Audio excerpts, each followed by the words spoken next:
श्री गुरुदेव दत्त. भक्तांच्या वाटेवर या सिरीजमध्ये तुमचं मनपूर्वक स्वागत आहे. माऊली हो, आज आपण ऐकणार आहोत एका अशा दत्तभक्ताची सत्यकथा जी ऐकताना कदाचित तुमच्या डोळ्यातही अश्रू येतील. कारण ही कथा आहे विश्वासाची, भक्तीची आणि दत्तगुरूंच्या जिवंत कृपेची. आजची कथा आहे एका अशा माणसाची जो पूर्णपणे तुटून गेला होता. घरात संकट, व्यवसाय बंद, आजारपण आणि मनात फक्त अंधार. पण एका रात्री घडलेल्या घटनेने त्याचं संपूर्ण आयुष्य बदलून गेलं. ही कथा शेवटपर्यंत नक्की ऐका, कारण शेवटी घडणारा अनुभव तुमच्या अंगावर काटा आणेल. नगर जिल्ह्यातील एका छोट्याशा गावात संदीप नावाचा माणूस राहत होता. तो साधा आणि प्रामाणिक होता. त्याचं छोटंसं दुकान होतं. पत्नी, आई आणि एक लहान मुलगी असं त्याचं सुखी कुटुंब. पण अचानक त्याच्या आयुष्यात संकट सुरू झाली. दुकानात तोटा झाला, कर्ज वाढलं आणि त्याची मुलगी गंभीर आजारी पडली. डॉक्टर म्हणाले उपचार खूप महाग आहेत. संदीप पूर्णपणे खचला. एके रात्री सगळे झोपले होते. संदीप देवघरासमोर बसून रडत होता.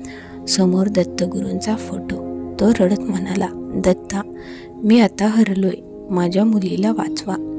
त्याच्या डोळ्यातून सतत अश्रू वाहत होते आणि अचानक घरात सुगंध दरवळला, जणू चंदनाचा वास. संदीप घाबरून आजूबाजूला पाहू लागला. तेवढ्यात त्याच्या कानात आवाज आला, भिवू नकोस. संदीप थरथरला. कोण आहे? पण घरात कोणीच नव्हतं. त्या रात्री संदीपला एक स्वप्न पडलं. त्याला एक तेजस्वी संन्यासी दिसले. कपाळावर भस्म, हातात कमंडलू आणि डोळ्यात करुणा. ते शांतपणे म्हणाले, उद्या सकाळी मंदिरात ये. संदीप घाबरून जागा झाला. संपूर्ण अंगाला घाम आला होता. दुसऱ्या दिवशी सकाळी संदीप गावातील दत्त मंदिरात गेला. मंदिर पूर्ण शांत होतं.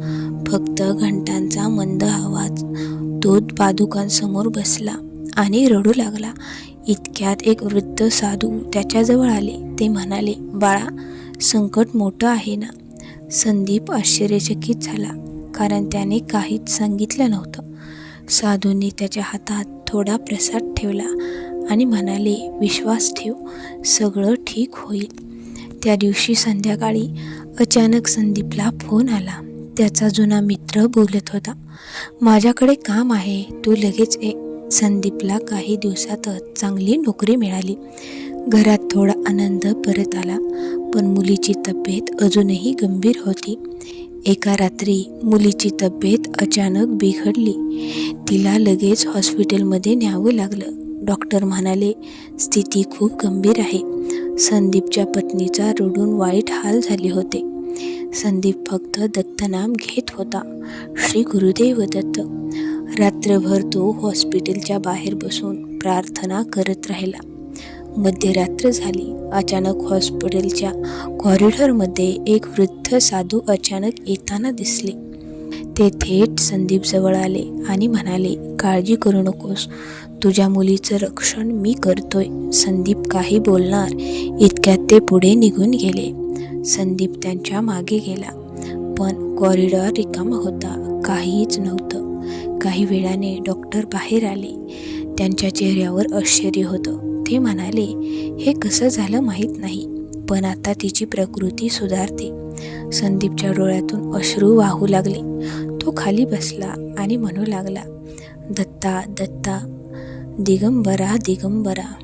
दुसऱ्या दिवशी संदीप पुन्हा मंदिरात गेला. त्याने त्या साधूविषयी विचारलं, पण पुजारी म्हणाले, इथे असे कोणतेही साधू येत नाहीत. संदीप स्तब्ध झाला, कारण त्याला समजलं होतं त्याला भेटणारे ते वृद्ध दुसरे कोणी नसून स्वतः दत्तगुरू होते. त्या दिवसानंतर संदीप रोज दत्तनाम जपू लागला. घरात शांतता आली. मुलगी पूर्ण बरी झाली आणि त्याचं आयुष्य पुन्हा आनंदाने भरले.